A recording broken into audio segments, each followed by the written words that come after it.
Master minds commerce చదవాలనుకునే 10th inter విద్యార్థుల తొలి ఎంపిక. ఇరాన్కి ఇజ్రాయెల్కి మధ్య భీకర దాడులు జరుగుతున్నటువంటి సిచ్యుయేషన్ మనందరికీ తెలిసిందే. అయితే ప్రస్తుతం మనతో పాటు ఒక యూట్యూబర్ ఇజ్రాయెల్ నుంచి లైవ్ కాల్లో అందుబాటులోకి వచ్చారు. ఆయన పేరు శ్రీకాంత్ గారు.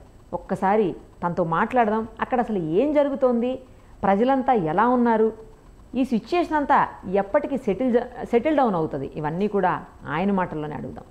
నమస్తే అండి. నమస్తే అండి. ఎలా ఉన్నారు శ్రీకాంత్ గారు? బాగానే ఉన్నానండి. అదే బాంబులు దాడులు అవుతుంటే ఎలా ఉన్నారని అడుగుతున్నారా అంటారా? ఏంటండి, బాంబు దాడులు జరుగుతుంటే ఎలా ఉన్నారని అడుగుతారు ఏంటండి అంటారా? అంటే అట్లాగా ఏం ఉండదండి. ఇప్పుడు మేమున్నటువంటి ఏరియాస్ లో ఎట్లాగా ఉంటదంటే, ఇజ్రాయెల్ ఈ కంట్రీ చాలా సేఫ్ గా బిల్డ్ చేసినది. ఒకవేళ బాంబులు పడ్డా గానీ, ఇప్పుడు నేను బాంబ్ షెల్టర్ లోనే ఉన్నాను. ఒకవేళ బాంబులు పడేటువంటి అంటే ఒక హాఫ్ అన్ అవర్ ముందు మాకు అలర్ట్ చేస్తారు. కాబట్టి మాకు సేఫ్ గానే ఫీల్ అవుతాం. ఇక్కడ ఎలా తెలుస్తుంది వాళ్ళకి? అరగంట ముందు తెలియడానికి, మిమ్మల్ని అలర్ట్ చేయడానికి తెలియకుండా కూడా జరగచ్చు కదా. మనకి ఇక్కడ కూడా చూసాము, ఇండియా పాకిస్తాన్ మధ్యలో కూడా అక్కడి నుంచి లాంచర్స్ నుంచి స్టార్ట్ కాగానే, మిసైల్స్ అక్కడ నుంచి దాడి జరగంగానే ఇక్కడ వీళ్ళకు రాడార్ వ్యవస్థ ఉంటుందండి, సిస్టమ్ ఉంటుంది. దాన్ని బట్టి రికగ్నైజ్ చేస్తుంది. రికగ్నైజ్ చేసి ప్రతి సెల్ కూడా మాకు అలర్ట్స్ వచ్చేసాయి అనమాట. సో మీరు ఇంటికి ఇంతసేపట్లో చేరుకోవాలి, మీరు బాంబ్ షెల్టర్కి ఇంతసేపట్లో చేరుకోవాలి, ఇంకా మీకు 1 నిమిషం ఉన్నది అని అలర్ట్స్ వస్తాయి అనమాట. అలర్ట్స్ రాగానే మేము ఎమ్మటి బయలుదేరుతాము. అట్లాగా అంటే నా ఉద్దేశం ఏంటంటే, ఏ ఏరియాలో జరుగుతుంది అనేది ముందుగా తెలియటం అంత ఈజీనా అని. ఎటైనా జరగచ్చు, ఆ ఏరియాస్ కూడా కవర్ చేస్తారు వాళ్ళు. ఇప్పుడు ఈ బాంబు ఈ నార్త్ ఏరియాకి వస్తున్నది, సౌత్ ఏరియాకి వస్తున్నది, మీరు ఈ ఏరియాలో ఉండకూడదు అనేది చాలా ఎగ్జాక్ట్ గా స్పెసిఫిక్ గా చెప్తుంది. అంటే ఆ ఏరియాలో ఈవెన్ సైరన్ మోగుతుంది అనమాట, చాలా పెద్దగా. అందరికి ఎక్కడున్నా కానీ ఎవరు మిస్ కావడానికి వీలుండదు. ఓకే, అసలు ఎన్ని రోజుల నుంచి జరుగుతుందండి ఇజ్రాయెల్ మీద దాడులు? అలాగే ఎవరికన్నా ఎఫెక్ట్ అయ్యిందా? బేసికల్ గానైతే మొన్న జూన్ 13th నుంచి ఇరాన్ దాడి చేస్తున్నది. దానికంటే ముందు 630 రోజుల నుంచి అంటే ఇరాన్ గానీ, లేకపోతే లెబనాన్ గానీ, లేకపోతే హమాస్ గానీ, ఈ దేశాలన్నీ దాడులు చేస్తున్నాయి, హుతీస్ వీళ్ళందరూ. ఓకే, అక్కడ ఎంత 630 డేస్ అంటే 630 డేస్ అండి. 630 డేస్ మేము ఈ వార్ లో ఉన్నాం. ఆల్మోస్ట్ 2 years దగ్గర. Almost 2 years.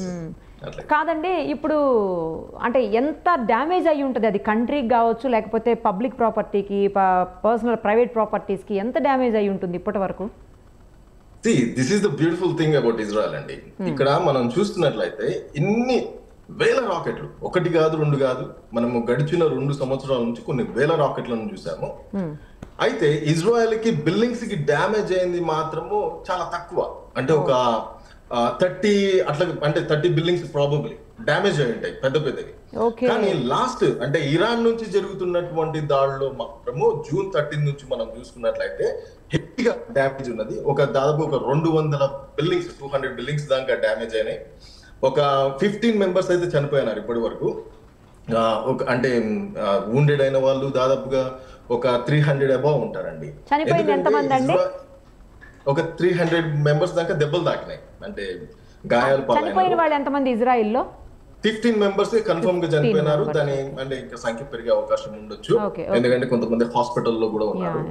అయితే ఎందుకు ఏమవుతున్నదంటే, ఇది వరకు మనము లెబనాన్ నుంచి చూసాము, హమాస్ నుంచి చూసాము, హుతీస్ నుంచి చూసాము. వాళ్ళు కూడా రాకెట్స్, బాలిస్టిక్ మిసైల్స్ మా పైన యూజ్ చేస్తున్నారు. యూజ్ చేసినా గానీ అంత స్ట్రాంగ్ గా యూజ్ చేయలేదు. ఇక్కడ ఇరాన్ చేస్తున్నది ఏంటంటే హైపర్సోనిక్ వెపన్స్ ఇట్లాంటివి వాడుతున్నారు. అలాంటివి వాడినప్పుడు ఐరన్ డోమ్స్ కొన్ని క్యాచ్ చేయలేకపోతుంది. యాక్చువల్ గా ఏంటంటే ఐరన్ డోమ్ కూడా క్యాచ్ చేస్తున్నదండి. ఇప్పుడు మాకు 100, ఇప్పుడు ఫర్ ఎగ్జాంపుల్ వాళ్ళు ఫస్ట్ డే ఒక 200 మిసైల్స్ పంపించినారు, సెకండ్ డే 100 పంపించినారు, దాని తర్వాత 75. దీంట్లో ఏమవుతున్నదంటే 97% వీటిని ఆపేస్తున్నది, ఒక 3% మిస్ అవుతున్నది. Iron dome 97% ఆపుతున్నదండి. ఒక 3% దాన్ని ఆపలేకుండా మిస్ అయినప్పుడు ఏమవుతున్నది అంటే బిల్డింగ్స్ మీద పడుతున్నది. అంటే వాళ్ళు ఎగ్జాక్ట్ గా సివిలియన్ ఏరియాస్ ను మాత్రమే టార్గెట్ చేస్తున్నారు. సివిలియన్స్ ఎక్కడైతే సివిలియన్స్ ఉన్నారో, ఇందాక ఈ రోజు మార్నింగ్ బెర్షవాలో ఒక హాస్పిటల్ మీద టార్గెట్ చేస్తున్నారు. హాస్పిటల్ అని లేదు, లేకపోతే స్కూల్లో చిన్నపిల్లల స్కూల్ అని లేదు, ఎక్కడ పడితే అక్కడ టార్గెట్ చేస్తున్నారు. అట్లాగా మాకు డ్యామేజ్ అవుతున్నదండి ఇప్పుడు ప్రస్తుతానికి. ఓకే, ప్రజెంట్ సిచ్యుయేషన్ ఏంటంటే అసలు ఇప్పుడు అక్కడ ఎలా ఉంది, ఇజ్రాయిల్లో ఎలా ఉంది, ప్రజెంట్ ఎలా ఉన్నారు మీరు అందరూను? టెన్షన్ గానే ఉంటది, వార్ కదా. సో వారు ఏంటంటే ఇట్లాంటిది ఇజ్రాయెల్ కి కొంచెం డిఫికల్ట్ గానే ఉన్నది. మేము ఇది వరకు చూసిన దానికంటే ఇప్పుడు చూస్తున్న దానికంటే కొంచెం డిఫికల్ట్ గానే ఉన్నది. ఎందుకంటే వాళ్ళు వాడుతున్నటువంటి మిసైల్ సైజ్ అంటే బాలిస్టిక్ మిసైల్స్ అవి చాలా స్ట్రాంగ్ గా ఉన్నాయి కాబట్టి ఎక్స్ప్లోజన్స్ కూడా చాలా హెవీగా ఉంటున్నాయి అట్లాగండి. ఓకే, ఇప్పుడు వార్లో యూస్ చేసేటువంటి ఎక్విప్మెంట్ ఇరాన్ కావచ్చు, లెబనాన్ కావచ్చు, హమాస్ కావచ్చు, వాళ్ళ దేశాలకి ఇజ్రాయెల్కి ఎవరి దగ్గర ఎక్కువ లేటెస్ట్ ఎక్విప్మెంట్ ఉంది, ఎవరి దగ్గర ఎక్కువ టెక్నాలజీ ఉంది? అఫ్కోర్స్ ఇజ్రాయెల్ అండి. ఇజ్రాయెల్ దగ్గర ఉన్నటువంటి ఎక్విప్మెంట్ కానీ టెక్నాలజీ కానీ ప్రపంచంలో ఎక్కడికి లేదు. అంటే ఈ రోజు ఇరాన్ లో అంటే ఇట్లా బాంబ్ షెల్టర్స్ కానీ ఇంతగా అడ్వాన్స్డ్ ఉండదు. మేము వీళ్ళందరికంటే యుద్ధంలో ఒక 40 years అబౌవ్ అంటే ఫార్వర్డ్ అడ్వాన్స్ ఉన్నారు. ఇప్పుడు ప్రపంచ దేశాల్లో అందరితో మనం పోల్చుకుంటే ఇజ్రాయెల్ ఒక 40 years అహెడ్ ఉంటది అనమాట. అంత టెక్నాలజీ ఉండి కూడా మీరు నిరుపమ గారు మనం కూడా యుద్ధం చేశాం అంటే మనం ఒక వారం రోజులు యుద్ధం చేయగానే డిఫరెంట్ గా అనిపించింది కాశ్మీర్ సైడ్ లో. ఎందుకంటే మనకు బాంబ్ షెల్టర్స్ ఇలాంటి వ్యవస్థ లేదు మనం. కానీ ఇక్కడ ఏంటంటే ఈ దేశము పుట్టి పెరుగుతున్నదే యుద్ధాల్లో. సో యుద్ధం ఎలాగ చేయాలో తెలుసు కాబట్టి వీళ్ళు చాలా ముందుగా ఆలోచించి వీటన్నింటినీ రెడీ చేస్తున్నారు అనమాట. Okay okay. సో ఎంతకాలం ఇలా ఉండాలో ఎంతకాలం ఉంటుందో తెలియదు. ఎందుకంటే ఎవరు కూడా కల్పించుకోవట్లేదా మిగతా దేశాలు ఏవి శాంతి చర్చలు జరిపేదానికి కానీ యుఎన్ఓ కానీ ఎవరు కూడా ముందుకొచ్చి ఏమి హెల్ప్ చేయట్లేదా అండి ఈ దేశానికి? ఒకటండి ఇక్కడ మనము చూడాల్సినటువంటిది ఏంటంటే వెస్ట్ కూడా అర్థం చేసుకుంటున్నది ఏంటంటే ఇజ్రాయెల్ చేస్తున్నటువంటి యుద్ధము ఇజ్రాయెల్ కోసం చేయట్లేదు. బేసికల్ గా ప్రపంచంలో ఉన్నటువంటి తీవ్రవాదం పైన తీవ్రవాద సంస్థల పైన ఇజ్రాయెల్ పోరాడుతుంది. కరెక్ట్. అయితే దీనికి ఎవరు హెడ్, ఎవరికి సపోర్ట్ చేస్తున్నారు, ఎవరు సపోర్ట్ చేస్తున్నారు, ఇన్ని బిలియన్స్ ఆఫ్ డాలర్స్ ని ఎవరు సపోర్ట్ చేస్తున్నారు అంటే ఇరాన్ సపోర్ట్ చేస్తుంది. అయితే ఇరాన్ లో ఉన్నటువంటి ప్రజలు చాలా బ్యూటిఫుల్ పీపుల్. అక్కడ ఉన్నటువంటి ప్రజలు బ్యూటిఫుల్ పీపుల్. ఒక 40 సంవత్సరాల వరకు కూడా ఇజ్రాయెల్ కి ఇరాన్ కి చాలా వండర్ఫుల్ రిలేషన్షిప్ ఉండేది. అయితే 40 సంవత్సరాల క్రితము ఇప్పుడు వచ్చినటువంటి అయతుల్లా రెజీమ్ ఏం చేసినాడంటే ఈ దేశాన్ని క్యాప్చర్ చేసి ఈ దేశంలో ప్రస్తుతానికి ఇరాన్ లో ఇప్పుడు దాదాపుగా కొన్ని సంవత్సరాల నుంచి ప్రతిరోజు కూడా 2-3 వేల మంది జనాలను ఆయనకు అగేన్స్ట్ గా వస్తున్నటువంటి వాళ్ళని తీసుకెళ్లి టార్చర్ చేస్తూ చంపేస్తున్నారు. అయితే ఈ రోజు ఎందుకు ఈ దేశాలు ఇరాన్ వైపు నిలబడట్లేదు అంటే రిజీమ్ ని తీసేయాలనేటువంటి ఒకటే ప్రయత్నంతో ఈ రోజు ఈ వెస్ట్ అంతా కూడా ఇజ్రాయెల్ కి సపోర్ట్ చేస్తున్నారు. అంటే ఇప్పుడు ఉన్నటువంటి మెయిన్ ఏంటంటే శాంతి చర్చలు కానీ ఇవన్నీ ఎందుకు చేయట్లేదు అంటే అక్కడ ఉన్నటువంటి న్యూక్లియర్ ఫెసిలిటీస్ ని డిస్ట్రాయ్ చేయాలని చూస్తున్నారండి. ఓకే, క్లియర్ చేసేస్తే మళ్ళీ ఇంకోసారి జోలికి రాకుండా ఉండాలి అంటే అవన్నీ కూడా డిస్ట్రాయ్ చేయాలి ఆ ఆలోచనలో. అవునండి. ఇప్పుడు ఇరాన్ కి న్యూక్లియర్ ఫెసిలిటీ ఉండడానికి వీలు లేదు, వాళ్ళకు అణుబాంబులు ఉండడానికి వీలు లేదు అని ఇజ్రాయెల్ చాలా ఖచ్చితంగా చెప్తున్నారు. ఎందుకు ఇజ్రాయెల్ ఖచ్చితంగా చెప్తున్నదంటే ఇప్పటి నుంచి కాదండి 1990 నుంచి కూడా ఇరాన్ ప్రయత్నం చేస్తున్నది న్యూక్లియర్ బాంబును కలిగి ఉండడానికి. అప్పటి నుంచి ఇజ్రాయెల్ అపోజ్ చేస్తున్నది. అటు ఇరాక్ కావాలనుకున్నది, అదే విధంగా ఇరాన్ కూడా కావాలనుకున్నది. దాన్ని అప్పటి నుంచి ఇజ్రాయెల్ అపోజ్ చేస్తున్నది. ఈవెన్ పాకిస్తాన్ కి అణుబాంబును ఉండడం కూడా ఇరాన్ అపోజ్ చేసింది. అయితే మన వాళ్ళు అప్పట్లో కాంగ్రెస్ గవర్నమెంట్ అంత స్ట్రాంగ్ గా దాన్ని అంటే అపోజ్ చేయలేదు. సో వాళ్ళు బిల్డ్ చేసుకున్నారు.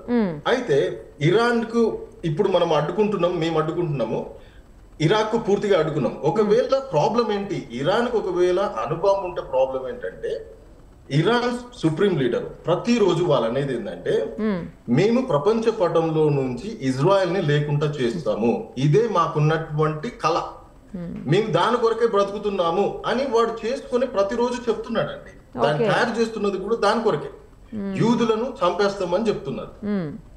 అలాంటప్పుడు ప్రతిరోజు వీళ్ళు వాగ్దానం చేస్తూ ప్రతిరోజు వాళ్ళు శపథం చేస్తున్నప్పుడు ఇజ్రాయెల్ ఎట్లాగా చూస్తూ ఉంటదండి.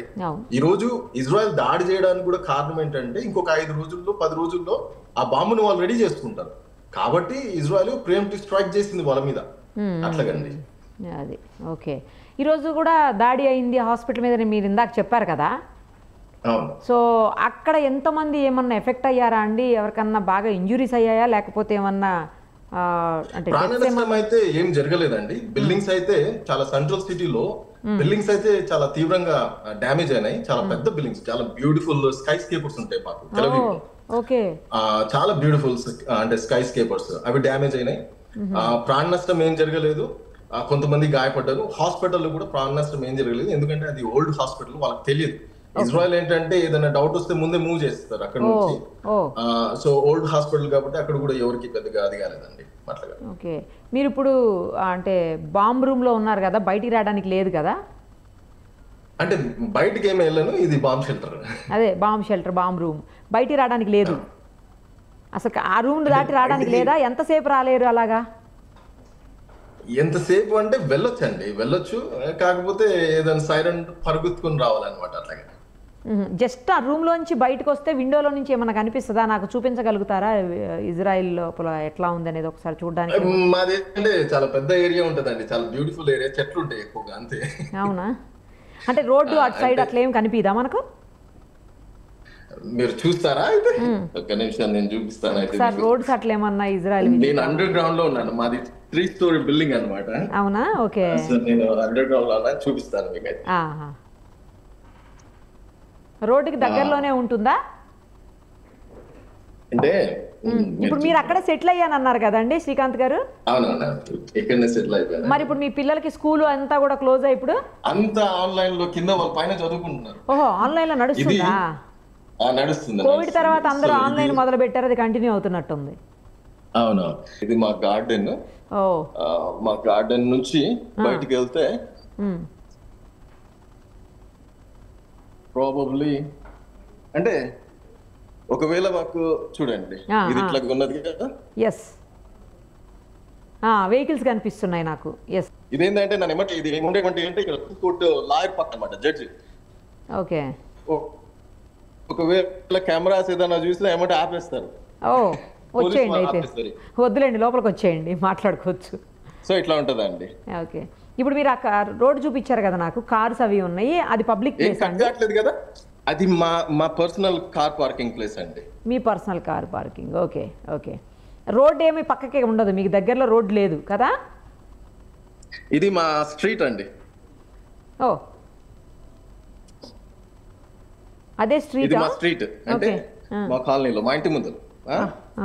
ఓకే. నేను దూరం వెళ్తే ఇది కొంచెం డిస్కనెక్ట్ అవుతుంది. అవునవునవునవును.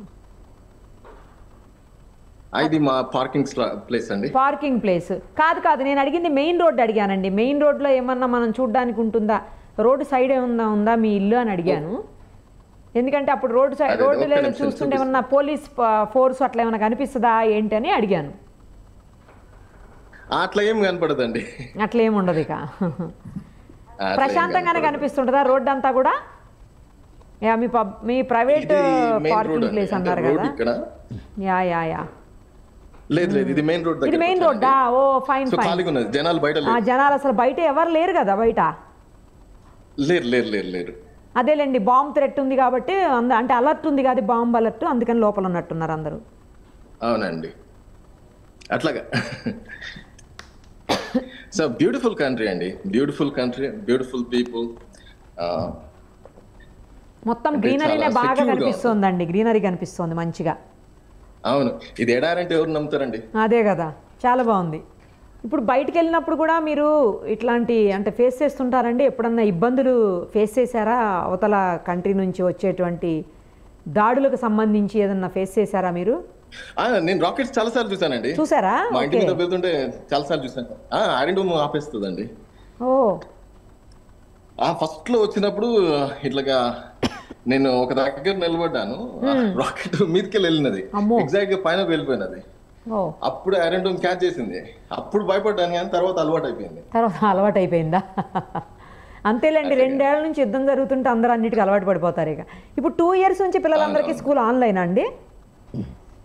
లేదండి, ఈ June 13th నుంచే మళ్ళీ ఆన్లైన్ లోకి వెళ్ళాను. Okay.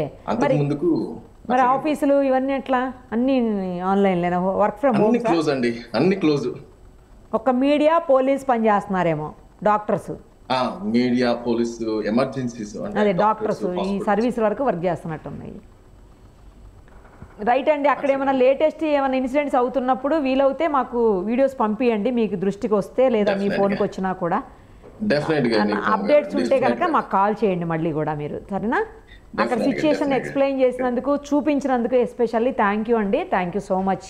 Thank you very much, Nirupama garu. One more time, I want to say you have a beautiful heart. You're a wonderful woman. Thank you so much. Thank you so much. Thank you. Okay, thanks a lot. It means a lot. Thank you. Thanks. Suman టీవీలో మీ personal and business promotions కోసం కింది నెంబర్కి contact చేయండి.